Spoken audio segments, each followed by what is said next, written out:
The Book of Lamentations, Chapter 3.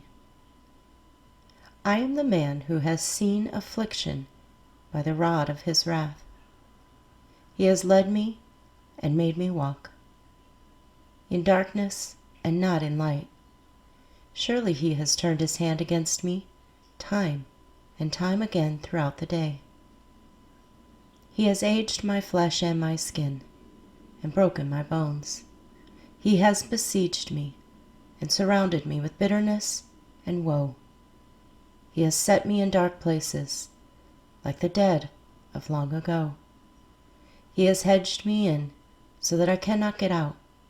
He has made my chain heavy. Even when I cry and shout, he shuts out my prayer. He has blocked my ways with hewn stone. He has made my paths crooked. He has been to me a bear lying in wait, like a lion in ambush. He has turned aside my ways and torn me in pieces. He has made me desolate. He has bent his bow and set me up as a target for the arrow. He has caused the arrows of his quiver to pierce my loins. I have become the ridicule of all my people, their taunting song all the day. He has filled me with bitterness. He has made me drink wormwood. He has also broken my teeth with gravel and covered me with ashes. You have moved my soul far from peace. I have forgotten prosperity. And I said, my strength and my hope have perished from the Lord. Remember my affliction and roaming, the wormwood and the gall. My soul still remembers and sinks within me. This I recall to my mind. Therefore I have hope. Though the Lord's mercies were not consumed, because his compassions fail not. They are new every morning. Great is your faithfulness. The Lord is my portion, says my soul. Therefore I hope in him. The Lord is good to those who wait for him, to the soul who seeks him. It is good that one should hope and wait quietly for the salvation of the Lord. It is good for a man to bear the yoke in his youth. Let him sit alone and keep silent, because God has laid it on him. Let him put his mouth in the dust. There may yet be hope. Let him give his cheek to the one who strikes him, and be full of reproach. For the Lord will not cast off forever. Though he causes grief, yet he will show compassion, according to the multitude of his mercies.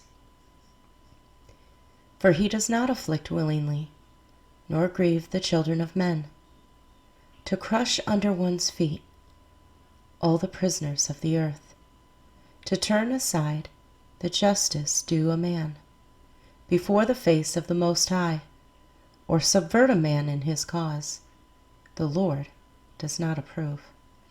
Who is he who speaks and comes to pass, when the Lord has not commanded it?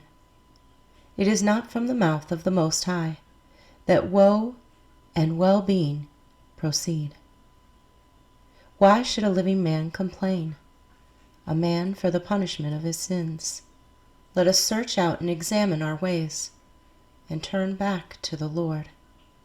Let us lift our hearts and hands to God in heaven. We have transgressed and rebelled. You have not pardoned. You have covered yourself with anger and pursued us. You have slain and not pitied. You have covered yourself with a cloud, that prayer should not pass through. You have made us an offscouring and refuse in the midst of the peoples. All our enemies have opened their mouths against us. Fear and a snare have come upon us, desolation and destruction. My eyes overflow with rivers of water.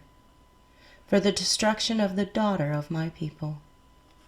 My eyes flow and do not cease, without interruption, till the Lord from heaven looks down and sees.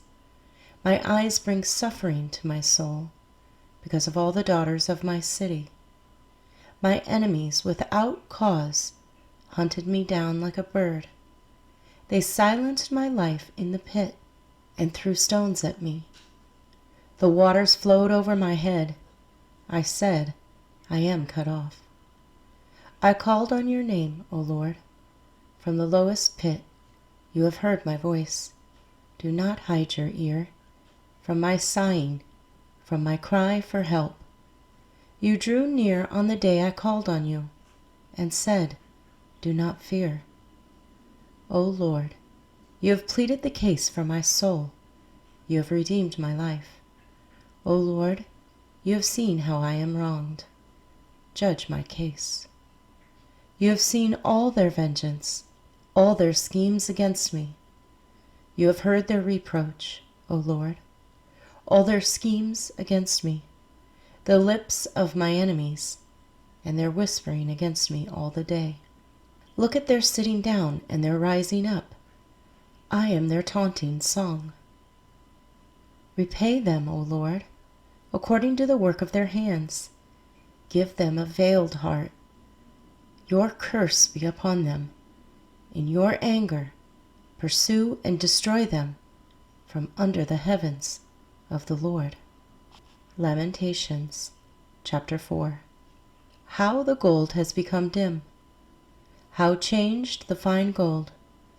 The stones of the sanctuary are scattered at the head of every street. The precious sons of Zion, valuable as fine gold, how they are regarded as clay pots, the work of the hands of the potter. Even the jackals present their breasts to nursing their young. But the daughter of my people is cruel, like ostriches in the wilderness. The tongue of the infant clings to the roof of its mouth for thirst. The young children ask for bread, but no one breaks it for them.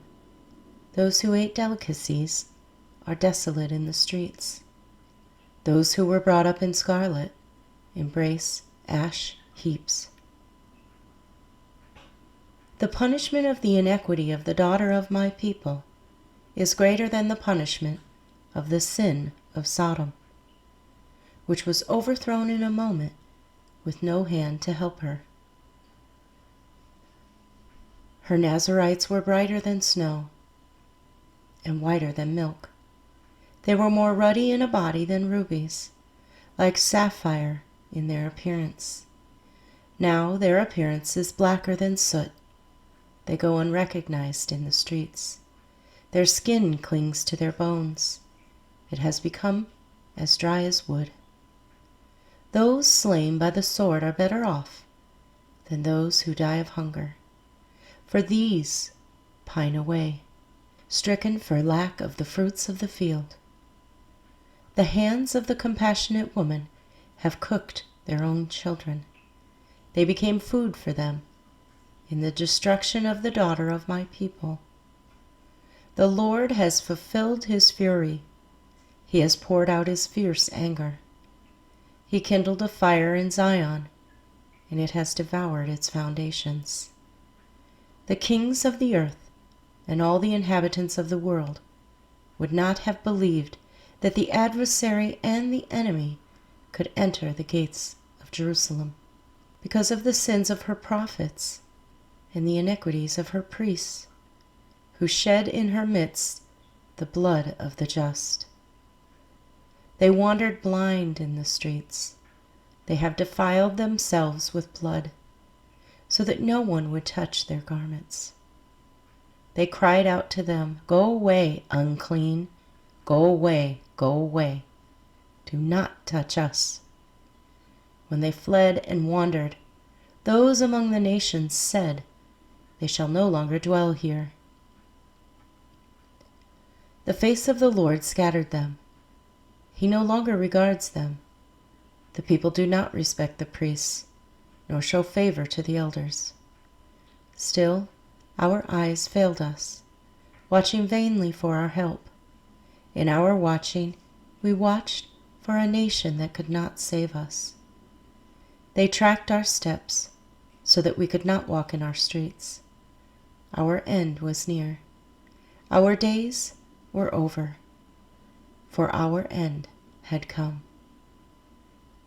Our pursuers were swifter than the eagles of the heavens. They pursued us on the mountains and lay in wait for us in the wilderness.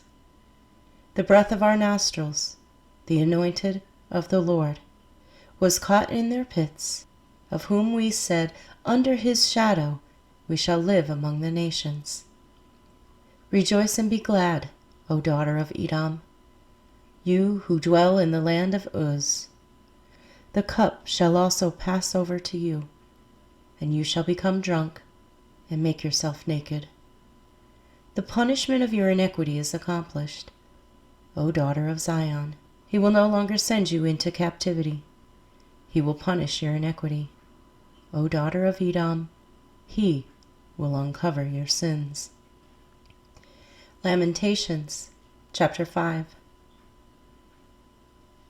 Remember, O Lord, what has come upon us. Look and behold our reproach. Our inheritance has been turned over to aliens, and our houses to foreigners. We have become orphans and waifs.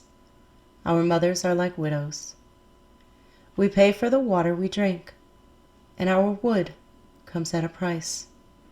They pursue at our heels. We labor and have no rest. We have given our hand to the Egyptians and the Assyrians to be satisfied with bread. Our fathers sinned and are no more, but we bear their iniquities. Servants rule over us. There is none to deliver us from their hand. We get our bread at the risk of our lives, because of the sword in the wilderness. Our skin is hot as an oven, because of the fever of famine. They ravished the woman in Zion, the maidens in the cities of Judah. Princes were hung up by their hands, and elders were not respected. Young men ground at the millstones. Boys staggered under loads of wood. The elders have ceased gathering at the gate, and the young men from their music. The joy of our heart has ceased. Our dance has turned into mourning. The crown has fallen from our head. Woe to us, for we have sinned. Because of this, our heart is faint. Because of these things, our eyes grow dim. Because of Mount Zion, which is desolate, with foxes walking about on it. You, O Lord, remain forever. Your throne from generation to generation. Why do you forget us forever and forsake us for so long a time? Turn us back to you, O Lord, and we will be restored. Renew our days as of old, unless you have utterly rejected us and are very angry with us.